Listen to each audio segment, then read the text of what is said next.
You better catch your breath after that. This is dangerous. I keep falling in the hole.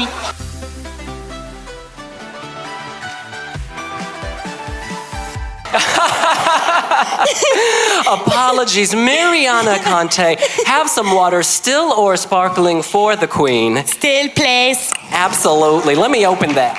I think it's this one. Oh yeah. I'm not good at serving, clearly. All right, there you go. Thank you so much. You guys, while she catches her breath, do you like Kant? Do you like serving? Aw, cute. Thank you for still liking it, even though it's serving now. Why don't we start with that? When you were writing the song, collabing with your team, and you had the word Kant in mind, was that your idea? Was it someone else's idea? Yeah, it was my idea. It's the ADHD, darling. It just... I was like, wait. Kant is singing in my language, so like, it's a singing competition, so like, yeah, it's good. Did they think you were crazy? Yes. Everyone thought I was crazy until they said it worked. That's why you need to be perseverant in life, because clearly it worked. Yes. And what we love about you is this perseverance. You know, ahead of the Malta Eurovision Song Contest, some people said nasty things, but you ran with it. You've done that after the fact, but at the time, was it difficult to deal with the negative comments? So, as some of you may know, this was my 5th time attempting to represent Malta. So, the first time I participated, I was 16. I was half the weight I am now, and I still got fat shamed, which is super sad, but it built this wall in front of me, and I can read hate comments for hours, and I would be like, you know what I mean? They really don't affect me. If I read too much of them, they do somewhat affect you. But to be honest, who's 24 serving, singing on a Eurovision stage? I am.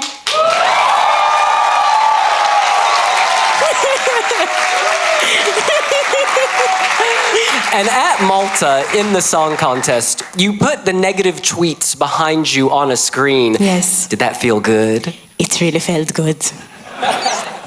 I gave them some airtime, yeah. But unlike you, their 15 minutes expired, because you are still going. What's it been like since winning the contest in Malta? Are you now the name on everyone's lips at home? I mean, yes, I think if I post a status that I burped or farted, they will post it on the news at this stage. But to be honest, it's been a very exciting and disorientating experience, because I'm not used to all this love and attention, and it honestly really warms my heart. My songwriter, Mushu, well, one of my songwriters for this year, is he here? He's there. He used to tell me, if you work hard and you're always yourself, one day you will get your flowers. And when I actually believed in myself for the first time in my life, and I was like, I'm gonna just throw up all over the song. I'm just gonna throw up Miriana all over the song. I got my flowers, so yeah. Does she deserve her flowers? Cute. Now, speaking of love, you said that your grandparents are here. Yes, they're coming actually on the 14th, so a day before the semi-final to both Malta plays in the finals. Please. We need Malta in the finals, please. What do Grandma and Grandpa think of Serving Kant? They love it. My grandpa's like 70 and he downloaded TikTok. And when I'm home, because I live with my grandparents, when I'm trying to sleep, all I hear is, he's scrolling on TikTok, yes, and all that's on his For You page is me. So oh my goodness. We love the images we've seen from your staging here in Basel. Beautiful lips at the beginning. Are those your lips? They actually are. The prop was modeled on my lips, so somewhere on my choreographer's phone there's this hilarious photo of my lips and a ping pong ball inside my lips. And the prop was molded on my lips. Yes, guys. Yeah. You should sell the cast as a souvenir. And tell us about the staging. What aesthetic are you going for? You know which aesthetic I'm going for. I don't have to explain myself. It's bold and unapologetic, darling.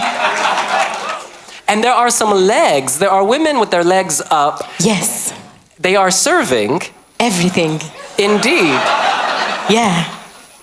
I want to talk about the crisis when the EBU said, you got to change your lyrics. You have to drop your lyrics. Oh, yes. We love to speak about that, don't we? So basically, for those who don't know, I was actually during my music video. We shot that in 2 days, guys. So a big round of applause for my team because we shot that in 2 days. So it was actually already very late at night. It was like already 9 p.m. and we had two more scenes to go because there were like 7 or 8 scenes, if I'm not mistaken. And my team had already known for like 2 hours, but they wanted me to stay in the zone. And it was the scene of the table. Yes, table around my neck. And they were like, we have to speak to you. I was like, what? They were like, EBU rejected Kant. And I was like, okay, funny, let's continue. They were like, no, full on. And their face turned white. And I was like, oh no, they're not joking.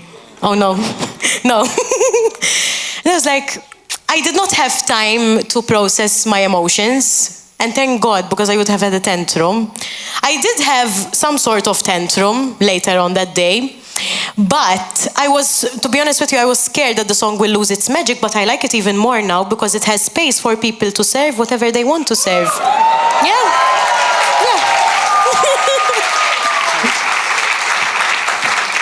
And you, of course, delivered that iconic phrase, Diva, not down. Oh, yes. These seem to be words that you live by.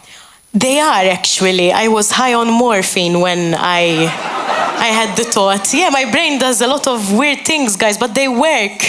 So, yeah, I had just come out of the accident, obviously. I was on the stretcher, and my artistic director, Stephen Levi, was with me. And I was like, Steve, Diva down, Diva down, down. And then, obviously, we decided to incorporate that in the music video. And with everything that happened, with the name change and everything, we were like, Diva not down. Diva never down. So yeah. But the diva does bounce on stage. Oh yes, she bounces. On a ball. The pelvic floor is open and ready. Yes.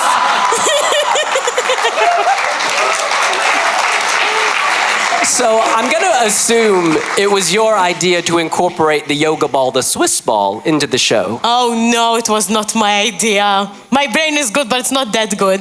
That's why I have a lot of brains which are good. So we had our first rehearsal with my dancers, the dancers I had back in Malta, and one of the dancers is a gymnast, so we held the rehearsal at her studio, and she had these ropes dangling from the ceiling, and balls and gym balls, a lot of things, and foam.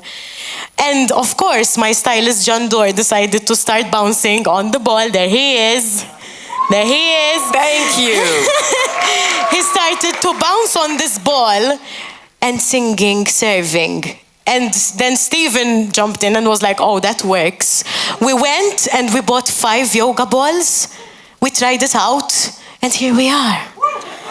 It works, it worked.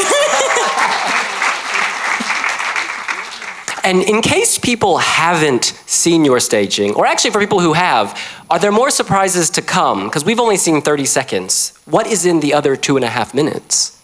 Okay, you all need Ventolin for my performance. You all need oxygen for my performance. I think that describes it enough. Thank you very much.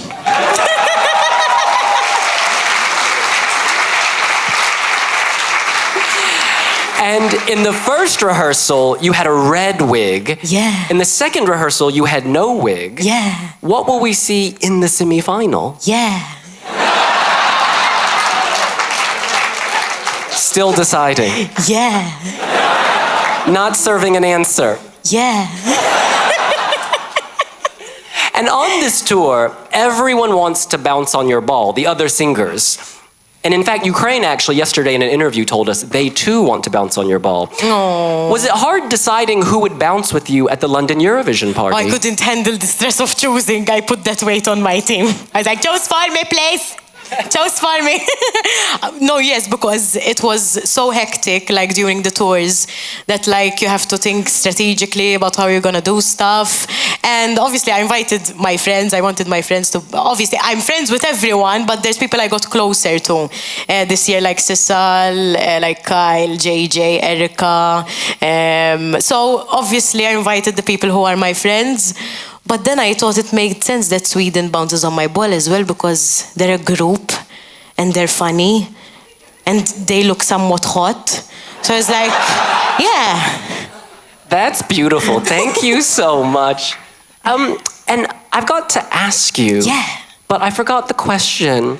So, because you're just so gorgeous and looking into these eyes. Oh, shut up, honestly. You're gorgeous. You're very kind. I want to open the floor to questions, actually. That's what we're going to do. So if you have a question for Miriana, please raise your hand. Second row. Yes. Hi. Hello. Did you have any other options instead of the word Kant?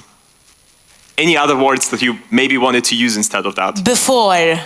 No, when EBU told you that you have to censor the song. Oh, actually, I did not want to replace the word because I feel that it's so special. So I wanted it to stay blank with no other word because I cannot replace Kant, obviously. Yeah. And the gentleman serving Kant. Hello. Hello. Oh, love the t-shirt. Thank you. You inspired me. I just want to say thank you to you and your team for such a fantastic Eurovision performance. It's perfect. How sweet you are. Honestly, thank you it's so fantastic. much. What is the best way to serve Kant, do you think? Okay, I think the best way to do that is to go to my vocal coach, Pamela Bezzina. Thank you very much.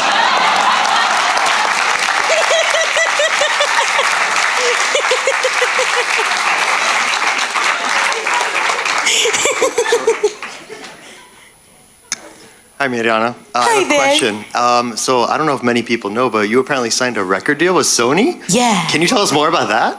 Oh, okay. So basically, I wanted the song to remain as is, like with more people witnessing its glory. So that's when I decided to sign a deal with Sony. They approached us and we also spoke to them.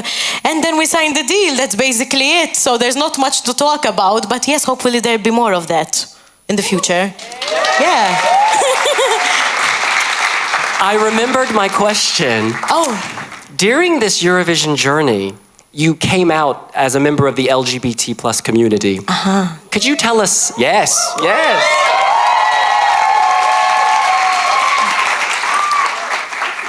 Was the song Kant part of the courage? Did it give you courage to do that, or was it unrelated?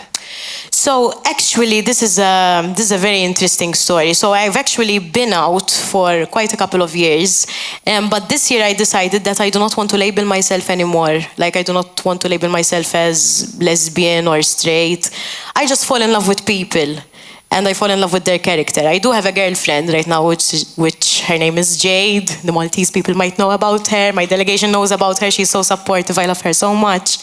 But yes, I decided to not be afraid to be so vocal about it because unfortunately there still is stigma. So yes, while I was writing the song, I did keep that in mind because I decided, as I told you, to throw up Miriana all over the song. And a part of that was speaking my truth about how I feel with my relationships, obviously, and within myself as well. That's beautiful. Thank you so much. And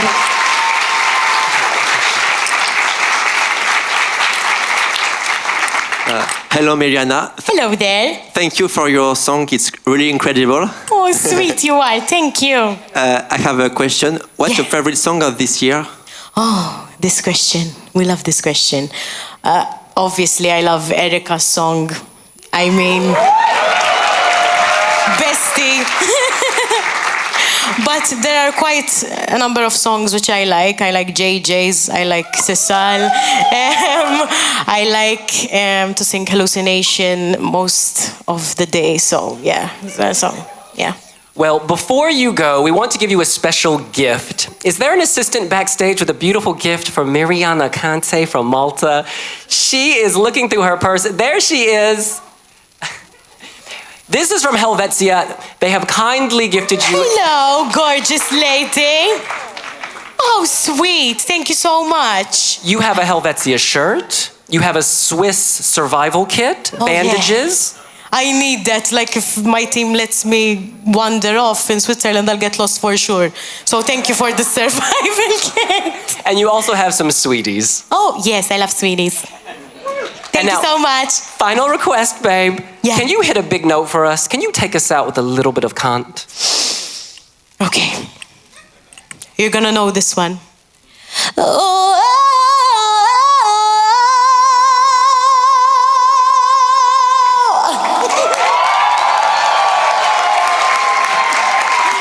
Miriana Conte from Malta, thank you so much. Thank you.